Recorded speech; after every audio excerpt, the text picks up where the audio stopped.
retrouve pour parler du présent avec Thaïs Larcher, interrogée par le grand Nelson Montfort. Thaïs Larcher, la boxeuse boxe anglaise, grand espoir français, grand espoir française. Espoir, ça se met au féminin? Je sais plus. On va dire que oui, On se comprend. aujourd'hui, on va dire que oui. Oui, voilà. Une dérogation. Voilà. Je vais appeler l'Académie française. Espoir. Ça, quand même, ça le mérite. Ouais. Donc, je vais laisser Nelson poser la première question sur aujourd'hui, Thaïs Larcher, c'est quoi? J'adore vos questions déplacées, Richard, franchement. Elles sont hyper bien placées, vos questions déplacées. Alors là, la question est toute simple. Je ne sais pas si elle est placée ou déplacée, mais est-ce qu'on peut aujourd'hui vivre de son métier? Est-ce qu'on peut aujourd'hui vivre ce que vous entendez faire, j'imagine, parce que là, vous êtes boxeuse professionnelle, donc ça veut dire à plein temps. Aujourd'hui, Ça dépassé, là. en France, non. T'es pas dépassé.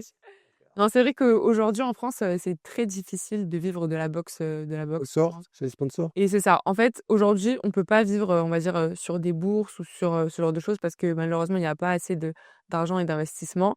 Donc, le seul moyen pour les boxeurs professionnels de vivre de ce sport-là, ça va être grâce aux entreprises qui sponsorisent, grâce aux partenariats. Donc c'est vrai que c'est quelque chose qui est dur aussi à mettre en place parce que parfois les entreprises ont du mal à faire confiance, parfois elles se disent qu'est-ce que vraiment je peux gagner. Puis la boxe, malgré tout, ça a toujours un petit peu il y a une connotation, un petit peu, il y a des clichés.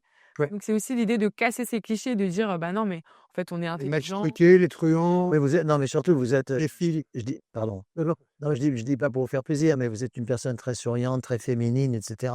Une personnalité comme la vôtre peut justement aller à l'encontre de ces clichés. Exactement, et c'est mon Une objectif. ambassadrice, une ambassadrice quelque part. Alors, mon ambassadrice, peut-être que Vous allez le devenir. c'est un grand mot, mais en tout cas, moi, ce que j'ai à cœur de porter comme message, c'est vraiment de dire que nous, les femmes aussi, parce que les femmes, c'est encore plus dur. Déjà, les garçons, c'est dur dans la boxe, mais pour les femmes, c'est encore plus dur de se faire reconnaître.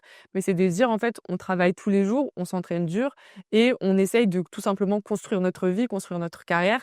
Et pour ça, en fait, on a besoin de soutien, on a besoin de visibilité. Et c'est pour ça que je suis hyper contente de pouvoir échanger avec vous, parce que c'est ça, malheureusement, on n'a pas toujours la parole et on peut pas toujours parler des combats qu'on vit au quotidien. Et par exemple, aujourd'hui, moi, je suis en dernière année d'études, donc je suis en apprentissage. En quoi? En quel... Donc je suis en master de commerce et du coup, je suis en apprentissage, au sein du groupe, Bouygues, qui eux aussi sont compréhensifs de ma carrière sportive, donc c'est génial.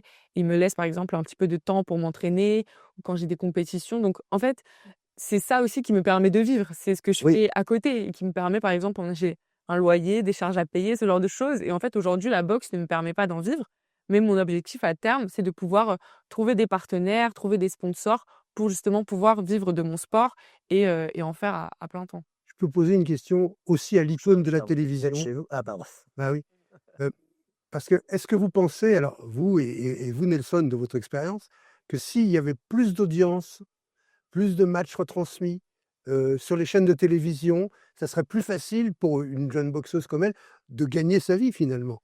Alors, c'est de nouveau une très bonne observation, Richard. Il y a forcément davantage, vous allez sourire à cette expression, mais je pense qu'il y a davantage de boxeuses qui cherchent des sponsors que de sponsors qui cherchent des boxeuses. Totalement. Voilà. Et donc, à partir de là, c'est une certaine élite qui va se détacher. Aujourd'hui, est-ce que vous je voudrais répondre à cette question en toute humilité, toute modestie, c'est moi qui vous la pose. Est-ce que vous faites déjà partie de cette jeune élite? Ce que je veux dire par là, est-ce que pour vous, c'est peut-être un peu plus facile que pour d'autres, avec votre très riche palmarès amateur, d'aller vers des partenaires, des sponsors? Alors, j'aimerais vous dire que oui, mais la réalité est tout autre parce que, aujourd'hui, en fait, c'est difficile. Enfin, du moins pour l'instant, en tout cas, c'est en cours, en fait, mais c'est difficile de trouver des entreprises qui se projettent, on va dire, ou qui arrivent. Donc, j'ai à cœur, on va dire et pour objectif de faire partie de cette élite et de pouvoir, avoir de nouveaux sponsors, mais aujourd'hui, ce n'est pas encore le cas. Quel est le budget, pardon, quel est le budget annuel d'une boxeuse professionnelle? Alors, bah, Vous avez les voyages, les déplacements, enfin, tous les entraînements. c'est ça, bah, c'est quelque chose que j'ai pu calculer, j'ai pu, voilà, regarder, ce que ça me coûte, même en termes d'investissement, en termes de préparateur physique, préparation mentale, nutrition, donc tout ça, ce sont des coûts et c'est en moyenne 30 000 € annuellement, Par an. voilà. Bon, c'est pas non plus une somme extravagante, je veux dire. Non, c'est pas extravagant, mais c'est pas si simple que ça, entre guillemets, vous voyez, de tout réunir, mais je pense que c'est totalement possible. Vous Et savez, avec votre visage et votre physique, vous pourriez même être mannequin ou poser pour les produits capillaires. Vous avez une chevelure splendide. Ah, je vous remercie. Et au-delà de ce petit compliment un petit peu superficiel, j'en ai un autre pour vous. Je considère, et Nelson ne me démentira pas, que vous vous exprimez vraiment très, très bien. C'est vrai. Et ça, je suis Je très admiratif je de confirme ça et c'est cette façon de vous oui exprimer. et c'est arrivé dès la préparation de cette interview, vous avez tout à fait raison, Richard. C'est quelque chose qui est très frappant. Ce que je veux dire par là, c'est que pour aller voir un partenaire, une facilité d'expression, une facilité de présentation, un sourire, vous avez tout ça. Thaïs, maintenant, il faut que ça suive sur oui. Exactement. Pour le physique, j'ai une question encore très Très déplacé. quelle partie de votre corps vous redoutez ou vous préférez protéger parce que vous la sentez vulnérable, fragile, à laquelle vous pensez lorsque vous allez prendre des coups en disant: «Tiens, là, il faut que je fasse attention». Je vois. C'est quoi le talon C'est d'Achille? également une bonne question. Non, c'est Non, mais franchement, Richard, ce sont des bonnes questions. C'est des questions qu'on pose pas si souvent. oui. Et en plus, là, dans un sport de combat, c'est tout à fait le cas. Alors je dirais que, bah, la principale, c'est la tête, donc avec le visage et le cerveau aussi qui est à l'intérieur. Parce que, bah, en boxe anglaise, contrairement à ce qu'on pourrait croire, par exemple, en comparaison au MMA, en fait, en boxe anglaise, à peu près 80 des coups qu'on prend sont au niveau du visage et La donc mâchoire, exactement du visage, donc ça peut être la mâchoire, le nez et et c'est surtout le souci, on va dire, c'est que c'est le cerveau qui encaisse les coups. En fait, chaque coup donné, bah, c'est des neurones, qu'on perd, de façon irréversible. Donc en fait, l'objectif, c'est vraiment de prendre le moins de coups possible au visage pour, pouvoir, à long terme, bah, garder toute sa tête, tout simplement. Parce qu'on le voit, on voit des boxeurs, des boxeuses qui, à un certain âge, parlent, ont du mal à parler, autour de vous, vous en du avez. mal à trouver des oui, il y en Ça a ne fait pas peur, ça? bah, on va dire que ça, c'est pas que ça me fait peur, mais c'est que ça me motive à encore plus travailler ma défense, travailler ma protection et ne pas prendre de coups, on va dire, bêtes. Combien de temps vous mettez après un combat? Remarquez là, vous aviez le casque, donc on va voir ce qui va se passer sans casque. Mmh. Heu, Ça, c'est important de la transformation physique après le match, après le combat, les hématomes, la lèvre fendue, l'œil au beurre noir, combien de temps vous mettez à vous réaccepter devant le miroir?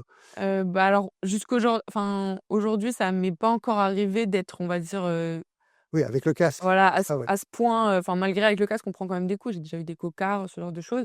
Mais c'est vrai qu'il y a forcément des semaines, on va dire, de convalescence où en tout cas, il ne faut pas prendre de coups après un combat professionnel, enfin, il y a forcément une période où derrière, il faut, reposer le corps et le laisser récupérer de tout ce qu'il a pris parce que c'est dur. Puis dans toute la préparation aussi, il y a toute la partie, de régime où aussi on a une perte de poids. Donc en fait, c'est un sport qui est difficile et parfois, les gens voient que le résultat final, mais en fait, c'est des semaines et des semaines, de préparation pour les filles comme pour les garçons et c'est vrai que du coup, ça te forge aussi. Enfin, je sens moi, en tout cas, dans mon quotidien que ça m'aide et ça me donne vraiment confiance à faire un petit peu tout ce que j'ai envie de faire, et notamment, bah, avec, l'association, que j'ai créée il y a maintenant, 2 ans et demi à peu près, qui s'appelle, Ensen.